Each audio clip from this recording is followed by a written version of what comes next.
Jackie, and today, don't mind me, I just woke up, my hair's a mess, and I don't really mind since you guys are here for vlogs, and I'm here just to talk to you. I haven't done just a talking to you kind of vlog, but I really wanted to talk to you today because I'm pretty embarrassed at Montreal, the city I was born in, because they passed a new law that now bans pit bulls. Now, it's a really vague law, and I have it right in front of me, and I'm looking at it. And this is a really unfair law, but I think it's pretty much a law that was passed as a tax disguise. So, first of all, they say that this ban is for the safety of people, and there was a really bad, terrible accident where a woman was mauled by a pit bull. But I mean, yes, this is a absolutely terrible thing, but the dog is, of course, the one who did this, but at the same time, there's the issue of the owner and taking care of your dog. So the problem isn't necessarily the dog, but the people who are taking care of the dog. So I'm just going to tell you this law because there was like a secret kind of thing that was passed with it because they disguised it as a pit bull ban, but they made this whole new law where now every single person on the island of Montreal has to register their pets. I don't know how it is in other places, but I know that here it says, so now you have to register all your dogs and cats, and there is a fee. So even people who have pit bulls now actually have to register their dog, and I think the first time they register it, it's about $600 the first year, and then $130 the year after that. On top of that, you have to get it fixed, which I think is a good thing. But you also have to get it microchipped and muzzled every time you go out.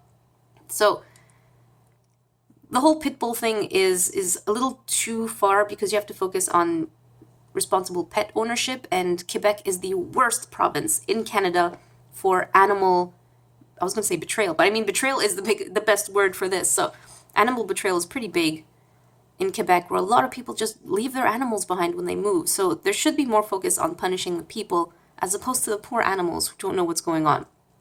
So they say here that it's funny because the term pets are considered any animal that is raised and maintained by humans for pleasure as a companion.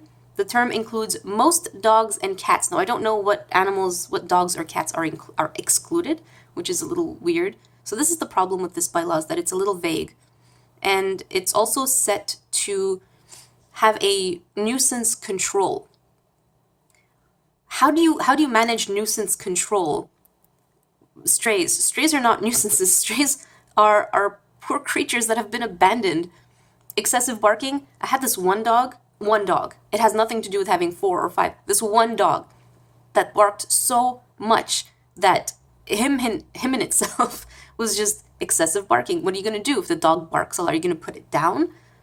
I mean, sometimes it's just in their breed. I mean, schnauzers and terriers are mostly barkers. Are you going to always keep a collar on your cat also? I don't know, unless it's an outdoor cat.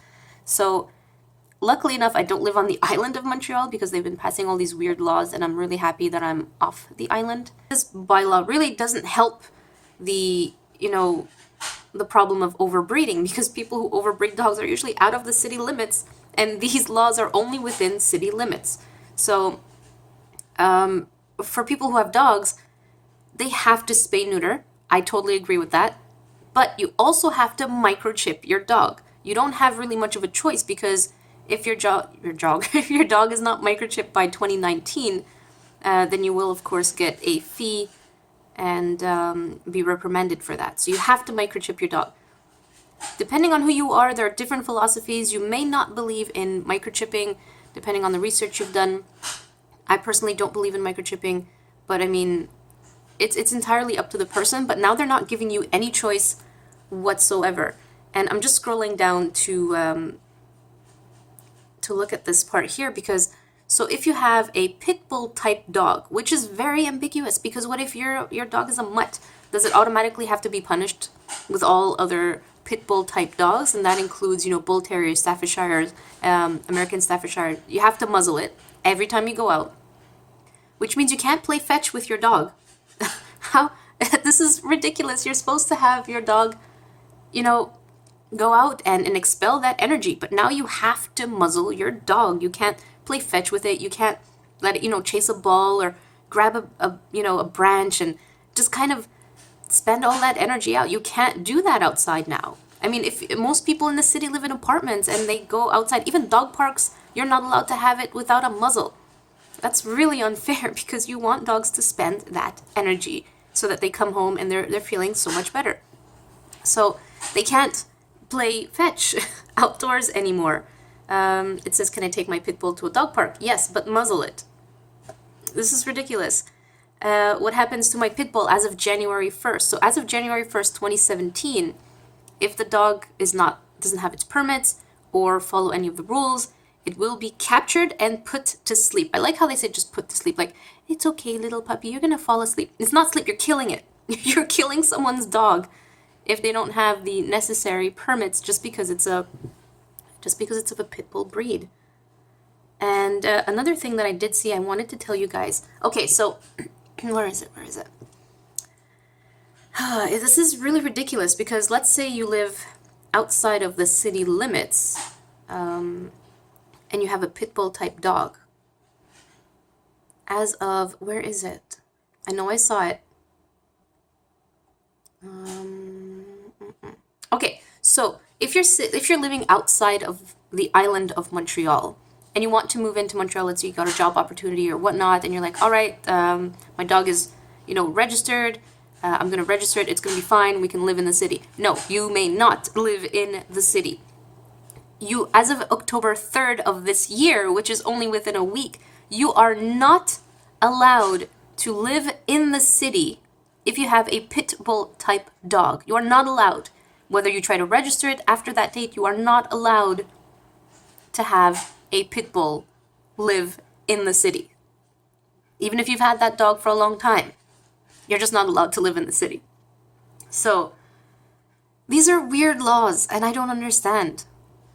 But yeah, I think it's a terrible thing for Montreal as a whole because research has proven time and again that banning breeds does not solve your problem. The problem is if you want people to be responsible pet owners, registering your pet doesn't change that. You have to help people have access to, learning to become responsible pet owners and learning to train their animals. It's the same thing like having a kid, right? There are all these classes and how to take care of a kid and how to look after kids and how to give birth in a sense. So when you adopt a pet, there should be workshops and things and support to help people learn how to do that. Of course, there are people who use animals and dogs and for the wrong reasons, but of course, you can't punish everybody for the very few. I don't understand that kind of society. Remember when we were kids in elementary school and there was always that one kid that got the whole class punished? And that's so unfair, and I don't think our society should be working like that. I'll leave a link for the bylaw in the description box below if you guys are interested in reading it. But yeah, banning is definitely not a solution. I don't think so. What do you guys think? Let me know. I like hearing all of your different opinions, even if I don't necessarily agree. And if you don't necessarily agree, I mean, this is what a healthy debate is. Let me know what you think.